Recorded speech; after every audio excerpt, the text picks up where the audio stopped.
Hey, good morning. Well, excuse me, that didn't work out too well. Let's try that again. Good morning, everybody. I'm Larry Jacobs. This is the Education Talk Radio. It's the last Monday in March. How about that? Okay, so hope you had a good Palm Sunday yesterday. Happy Easter next week. And today's the 25th of March. And we got Howie Knoff here. Dr. Howie is the president of Project Achieve Educational Solutions. He's calling in from Fort Myers, Florida. He's a consultant to schools. He's been with us 2,000 times. We always have him on. Today he's going to be talking about how cognitive biases disrupt educators' student perceptions and their decisions about themselves and their students. Okay, it's interesting, cognitive biases, and we're going to find out everything about it. We'll archive the show over at ace-ed.org, and to go over there, you'll see that's our home website for the American Consortium for Equity in Education, which we're very proud of. Our magazine's over there, all the podcasts, the information about the Equity Awards for Pre-K-12, et cetera, and I remind you, everything's free over there. Go over, check it out. Tell your friends, tell your neighbors. We're proud of what we do, and we still work for equity every day here at the American Consortium for Equity in Education, ace-ed.org. Okay, and I'm Larry Jacobs. This is Howie Knoff. Good morning, Howie. Well, good morning, Larry. How are you? Well, I'm fine. I know you didn't have it in Fort Myers, Florida, but up here we had about 1.5 feet of snow on Saturday in a freak snowstorm. Well, congratulations. I won't tell you what a beautiful day it is here in Florida. Well, it's going to be a beautiful day here. We're just, for some reason, have piles of snow again when all of it was melted. It's good to talk to you, Howie. Okay, and I hope everything's going great down there. And real quick, just tell us about Project Achieve before we get into cognitive biases. Okay. Well, Project Achieve is... it's a school improvement process that's evidence-based. I'm sorry? I like that description right off the bat. Yeah. Yeah. Well, I mean, I've been doing it now since about 1990. It's evidence-based. Originally was evidence-based through the U.S. Department of Health and Human Services because it has as its foundation kind of school psychological processes. But we focus on strategic planning. We focus on professional development, looking at academic instruction all the way out to the multi-tiers for the students that need more strategic or intensive services. We kind of couple that with the social, emotional, and behavioral area because obviously they're interdependent. And what we try to do is to maximize the academic, social, emotional, behavioral outcomes of all students, each of them as individuals, but all of them collectively. So I consult all over the country and have consulted. Yes, you do. Many times. I help school districts to get U.S. Department of Education grants so that we can implement things for 5 years and really make sure that they have the opportunity to sustain themselves. But everything I do is research-based and field-proven. So we're not making it up as we go along. We're really looking at the situations that schools are confronted with and try to maximize the outcomes or facilitate the change to get the outcomes that we all want. That was a great description. Thank you, Howie. And I have Project Achieve linked right here on site as you're listening to the show. Howie knows what he's doing. He's been on the show. How many times? 2,000 times. And we love having you on. You always bring great. I'm serious. And you've always been great. Not the 2,000, but a lot. And you've always brought great information to us, Howie. And today, thank you for that description. Biases. Okay. And first of all, let's define that. What is a cognitive bias? And how does it affect all that we do? Well, I think I know the answer, but I want you to do it, Mr. Psychologist. Go ahead.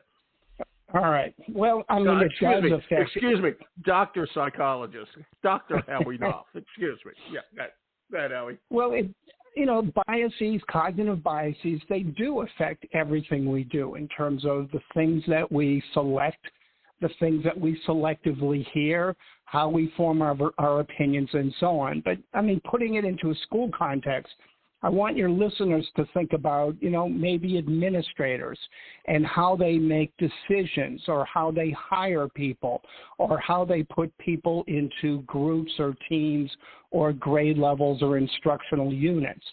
I want you to think about teachers and how they interact with the students, the children and adolescents in their classrooms, how they select curriculum materials, how they organize their instruction. And then think about the students and how they organize themselves, whether that's into groups or cliques, how they work together in teams in the classroom, the attitudes that they bring to the table. And that kind of brings in that a lot of times our students are a reflection of either their parents or the community or the culture. All right, so that is a backdrop. A cognitive bias is a way of thinking, but it's a systematic error in how people think. It's a bias, but it affects how kids or teachers or adults, administrators, how they process information, how they perceive others, and how they make decisions. Now, a lot of times these biases are unconscious. All right, and they're automatic, and they're built up through experience. But again, the experience could be personal experience, but it also could be the impact of history or the impact of the media.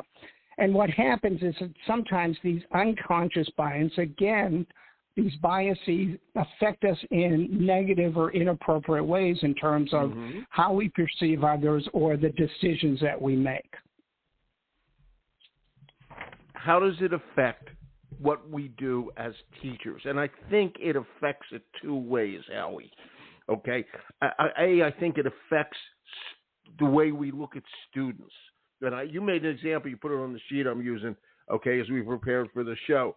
I taught you the quote, I taught your brother, he was terrific, I'm sure you are too. Or the opposite, I taught your sister, she was just a terrible disciplinary problem. I hope you're not the same, Suzanne.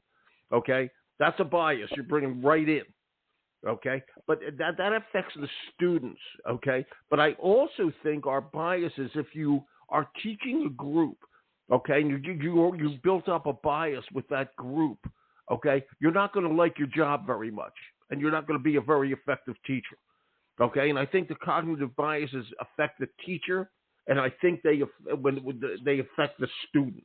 Am I right? No, you're absolutely right. And when we look at the psychological research, there are hundreds of different biases. There are overlaps between many of them. And you don't want to start splitting hairs. I mean, I'll give you a couple of examples as you go along, but you just hit a couple of really good examples. But let me kind of add on a layer before we start into the examples. All right. So we've got cognitive bias, but we've got also conscious or explicit bias as a subset, and then unconscious or implicit bias as a subset. So sometimes, I mean, we're aware of the biases, or we can become aware of the biases. Other times, they're more unconscious, they're implicit, and we really haven't thought them through. We don't really know their origins. We know that they may or may not affect us, but again, they've got to be called to our attention. So, for example, using the older brother or sister, that's a prime example of, and we can categorize it as a certain type of bias, but it depends on what happens. But I mean, walking in, if, we had an older brother who was a pain in the butt, shall we say, for a teacher or a teaching team.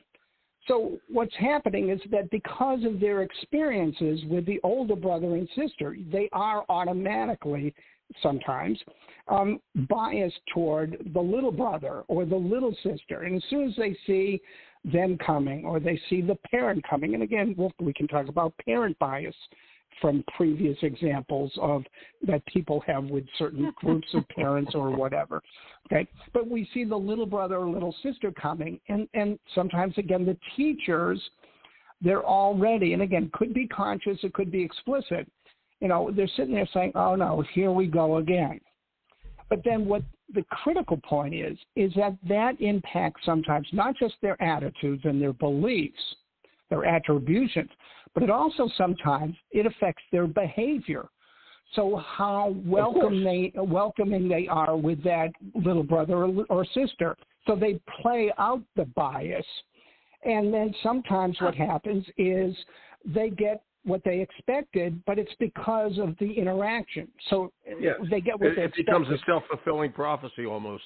Exactly. And technically, some psychologists would say, all right, that's a confirmation bias, because what you had before, your existing belief, now as you are interacting in real life with that little brother or sister, again, staying with our example, when their behavior is inappropriate as a response to you, you don't necessarily look at it as, all right, well, I triggered that inappropriate behavior. Right. It just confirms your original bias from the older brother and sister. That this is all very, very interesting, because it like I said, it becomes a self-fulfilling prophecy. Okay, but it's hard for, quote, you, the generic you, to see it. Okay, and you brought up something interesting about explicit bias, and I'm just thinking of racism, and there are teachers, I guess, who are racist. Okay, I hope there's very, very few. Okay, but a racist person obviously is a biased person, but do they see themselves as biased, Howie? They justify it and say, no, I'm not biased, this is proven, I'm correct. Okay? You know what I mean? Well, I mean, some do see the bias. Some do see the bias in themselves and actually celebrate it. Yeah. Others don't necessarily see how it's impacting them. I mean, and in a sense, and again, there's overlaps between these. I mean, you're talking about, let's just say, a bias that we would also or could frame as a prejudice. And as a prejudice, I mean, take it literally, prejudge. You are prejudging or forming an opinion about somebody before you have all of the facts on them as an individual. And so, you overgeneralize, and that certainly is a type of bias. And then it's what you do with it. Because, again, if they start behaving in a way that conforms to your bias, that strengthens your bias, you confirm it and so on. But if, for example, they don't conform to your bias, then that creates a dissonance, and you've got to figure out, well, what do I do with that? And, simplistically with that dissonance, you've got information that just doesn't fit what the bias was. Sometimes what that does is it makes you more aware of the bias, and you basically do a gut check. Sometimes what the dissonance does is you double down on the bias and say, all right, well, the kid had a good day, and it's going to be 1 in 100 days, and you discount the information that actually is contrary to your belief. Wow, it's just amazing. And Howie, you also had something here which I love. You called it on our sheet, self-serving bias. We're going to go down ways how he fixes all this or helps to fix it. But self-serving bias, and I love the way the way you explained this, when educators, quote, take credit for their positive accomplishments, I love this, but blame, quote, uncontrollable, end quote, factors for their negative outcomes, okay, which is also something called human nature. Okay, obviously the good stuff is me, and just ask any president. The good stuff is me, and the bad stuff is the other guy. Okay, the uncontrollable factors. And to talk about that for a sec, that's really it struck me as fun, and it struck me as interesting, and it struck me as the typical conversation in the faculty room. Okay, just talk about that. What do you see when you go into school and hear this? That one I loved. Yeah, go ahead. Take credit for the positive and blame the other stuff on uncontrollable. Go ahead. All right. So let's shift. And again, I don't want this conversation to be a negative conversation. I mean, we're just we're going to talk about what you do when these things are. No, let me just put that into perspective. Thank you. These things are there. They can be there. Okay, and you know your stuff. You're a school psychologist, and what we're going to talk about in a few minutes. Okay, how you go in and help people correct this. So it's going to be very positive, but I just want to go down this because I want to make people aware of this. I just thought it was something that you had a name for that is very much human nature. Go ahead, self-serving bias. Howie. All right, so I want to do this kind of on two levels, but let me start with, all right, and let's talk about administrators. And we know, okay. we all know the pressure. The big pressure is to make sure that our kids are graduating from high school, that they're scoring well on the state benchmark standards, proficiency tests, and so on and so forth. All right, so a self-serving bias might be the administrator where, and of course this has never happened to me, where I go in as a consultant, okay, and I look at the school, and I'm listening to the kids, and I'm listening to the parents, and I'm listening to the teachers. And the place is a mess, okay? It's a dysfunctional school, okay? But what happens is that the kids keep scoring well on the state proficiency test. And so when you talk to the administrator doesn't want to look at the dysfunction. He or she is saying, but wait a minute. Look at the test scores, okay? Mm-hmm. I am doing a great job because if I were not doing a great job in this school, our kids would not have great test scores. All right, and then the second layer is the superintendent who hired the principal. And again, doesn't want to necessarily attend to the constructive feedback that he or she is getting from the community, from the kids, from the teaching staff, and simply says, look, I made the selection, and look, the test scores are out the roof. So I obviously made a great decision. Yes. Okay. So, and again, I mean, the implicit point is that you can't evaluate anything in education based on one statistic or outcome or a result. And just because you've got great test scores, that could easily be that you've got a bunch of great kids who study hard, who want to prepare for their future, and they're able to basically push all the noise away and all the dysfunction away and focus in, when we come to test time or when we come to, class time. So, I mean, hey, I got to ask you something. Have you ever been to have you ever been to a school like that where the school's kind of out of control, the school culture was bad, I'm going the way you were describing it, but the test scores are really good? Have you been to a school like that? Or if I were going to be honest, of course. So, well, talk about it. That's actually interesting. Okay? I don't even know how that could happen, for goodness sake. The school's out of control, but the test scores are good. What's wrong with that picture? Howie? Well, I mean, it's a continuation of really what I just described. Sometimes what happens is you've got really capable students and really capable teachers, and they're able to push the noise aside. Once the classroom door shut, it becomes an oasis.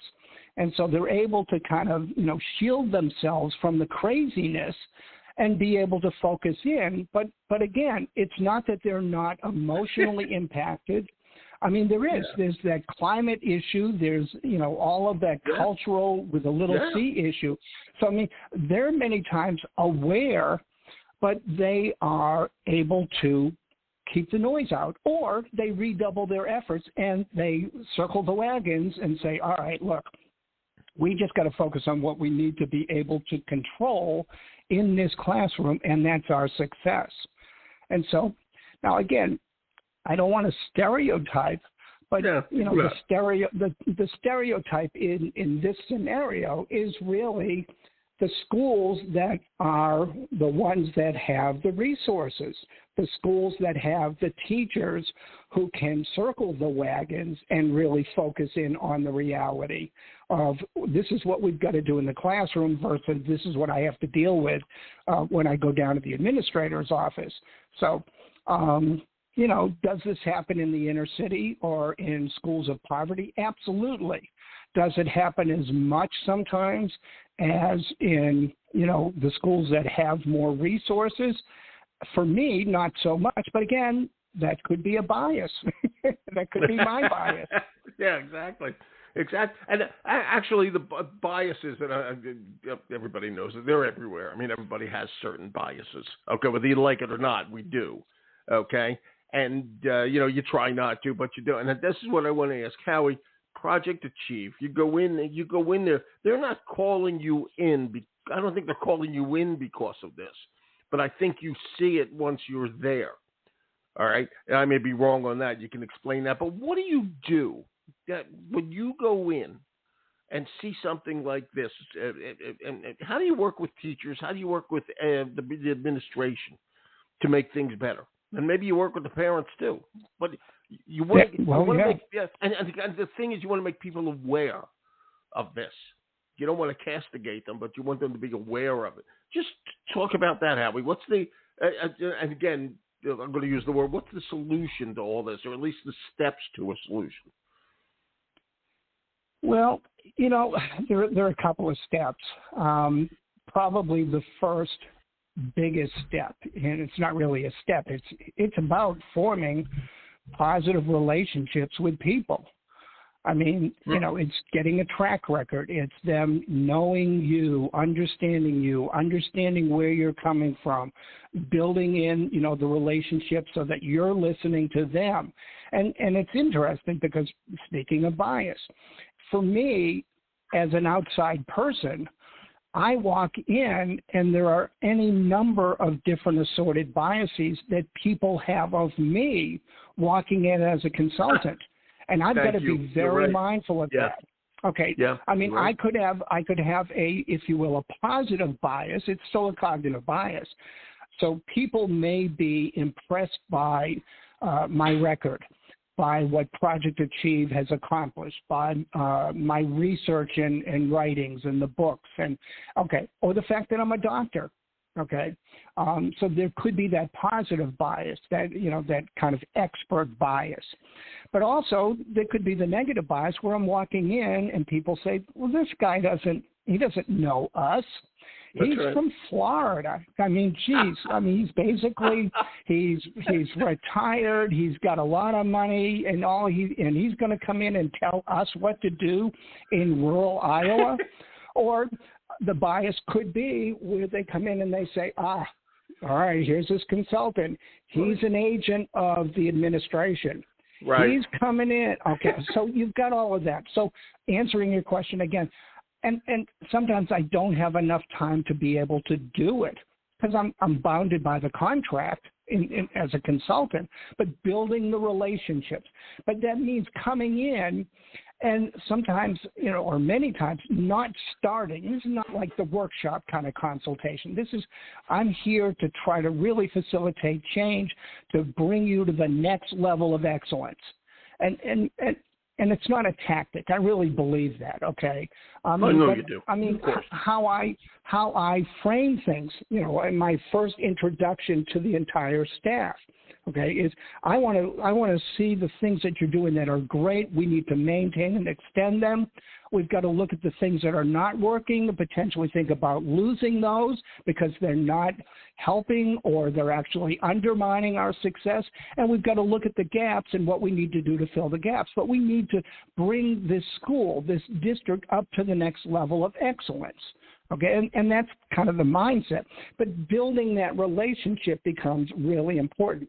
Listening to the different constituencies and listening to their history, listening to their biases, listening to, the realities of what they've experienced. And again, we could be talking about me listening to a group of high school students, which I do all the time in a focus group.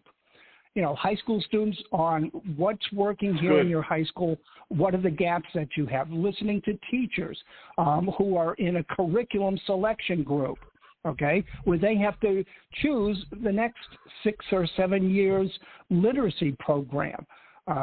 Listening to the special ed teachers who are sitting there and saying, we get dumped on all the time, and, the general ed teachers just simply want us to take the kids away, but we've got a mandate to do inclusion with the kids who have got different disabilities. So listening and understanding and not necessarily judging, okay, but really hearing where they're coming from, what's been happening, and so on and so forth. But getting all of that, Larry, to the point where you can present information where it can be heard and acted upon.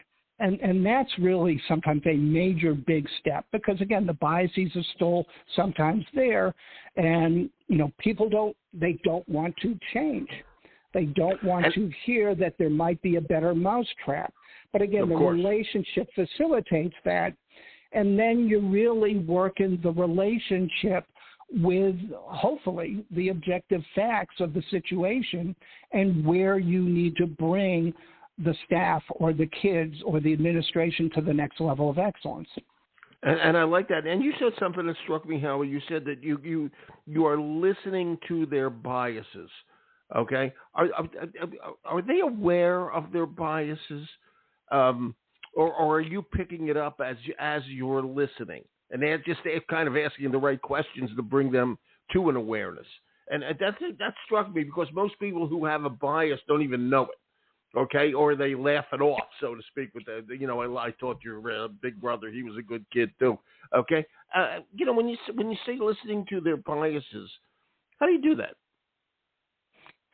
Well, you're listening, and you're hopefully, you're asking for clarification. You're asking questions to understand where, what the history is or what the experiences were that, or just reality checking with them. I mean, I'll give you an example. Here's one close to your heart. Okay. So if I'm working with a school district and they're looking at their social emotional learning program. Okay. And so, there could be any number of different biases that people have formed just about social emotional learning. I mean, we know from some of the surveys that parents don't like that term. But the reality is that parents, administrators, teachers, many times they don't understand the term. They don't understand what it is. I mean, social emotional learning. You're right. It's like it has become a living, breathing, working thing. But it's in the eye of the beholder. Social emotional learning is just a classification of a wide assortment of different strategies and approaches and curricula and programs. And yet what happens is that people have the bias on the term. Okay? Exactly. And And again, we do this all the time. The term, you're going to have a student with a disability in your classroom. And the term disability, and teachers don't think necessarily, and I'm being a little technical here, but, the federal government, the Individual for Disabilities Education Act, there are 13 different disabilities. And yet the term becomes the biasing kind of element. And again, the same thing, social emotional learning. So what I'm trying to do when I'm listening to people, I'm saying, all right, give me a sense of how do you define social emotional learning? Give me some examples of what you think are social emotional learning strategies or curricula or whatever. We've got research, again, not to dive into the social emotional learning, but supposedly somewhere about 95% of administrators said that they're doing social emotional learning in their schools. But that's their definition of social emotional learning. For me as a psychologist, as a school psychologist, sometimes half of what they're talking about is social emotional learning. It's not. Okay, it's relationship building, but it's just we've thrown everything into this vat, And again, I've got to do is I've got to help people to understand, in my example here, what social emotional learning is, what the research to practice is, what the elements are, what the outcomes are, So and again, it's listening, but getting to the point where you can ask questions that are helping people to pivot.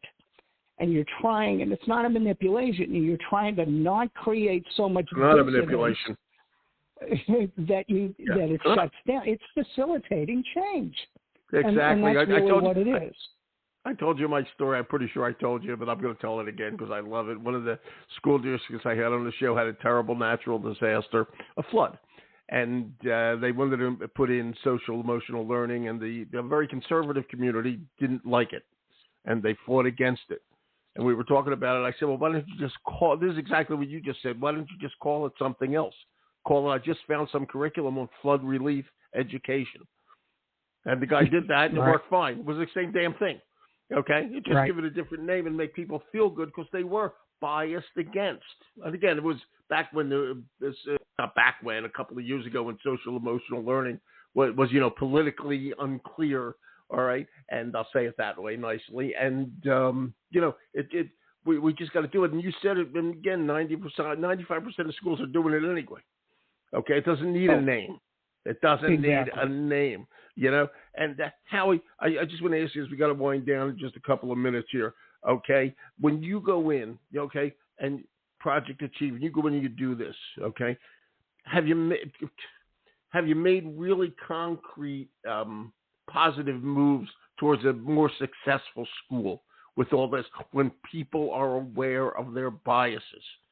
Okay, and again, that is so hard to do. What's been I'm going to ask you a funny question. I know it's going to be a good answer. The track record of what you're doing with this. Can we overcome this with the right thoughts about it? Well, the short answer is yes.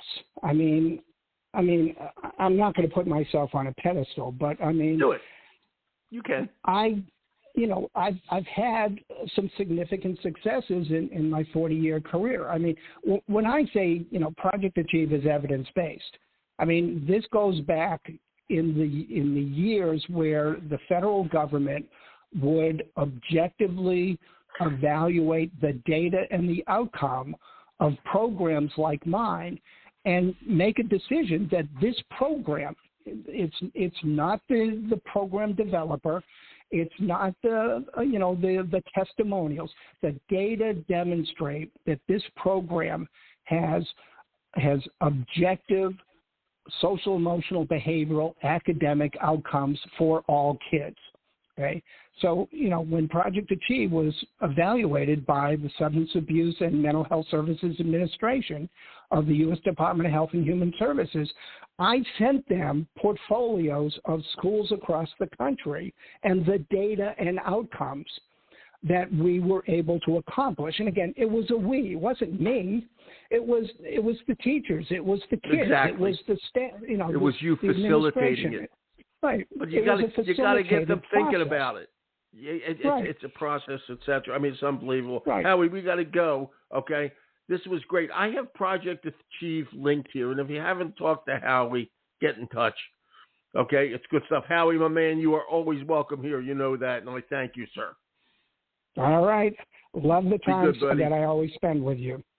I'm back at you on that one. Okay, thanks, Howie. Okay, got it all linked here. Have a good one. Enjoy that nice weather down there. All right, take care. Dig yourself out. You too, buddy. Bye-bye. All right. Yeah, good man. Okay, Howie Knoff, Project Achieve. It's linked. And what he does is really good work, and it's really important. And we'll archive at ace-ed.org. Check it out. Hey, thanks for listening. I'm Larry Jacobs, Pre-K-12 Education Talk Radio. Last Monday of March.